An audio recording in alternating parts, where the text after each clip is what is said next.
বন্ধুরা, আপনারা ভালো থাকবেন। আমি এখন এমন একটা জায়গায় আছি যেখানে ভূতের উপদ্রব শোনা যায় অনেক বেশি।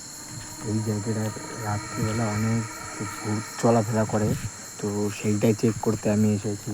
ভূত আসে কি নেই, তো চলো দেখা যাক ভূত কি সত্যি হয়। আমার যদি কিছু হয়ে যায় তাহলে কিন্তু আমার বাড়িতে আপনারা কন্ট্যাক্ট করে দেবেন যে সেইখানে ভূত আছে কি না।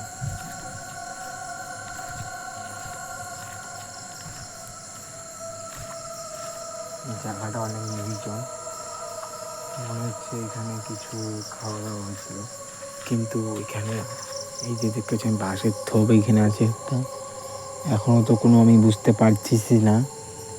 দেখি আরও কতক্ষণ পরে কোনো যদি টের পাওয়া যায় বা কোনো ক্লু পাওয়া যায়। দেখতে থাকুন, এখনও কিচ্ছু নেই আমার সাথে। আমি একা আমি একাই এসেছি এইখানে। এইখানে নদীর পাড়, এইখানে ওই ওপারে ওই যে আপনারা দেখতে পাচ্ছেন না মনে হয়, এইখানে শ্মশান। গত 3 দিন আগে এইখানে একটা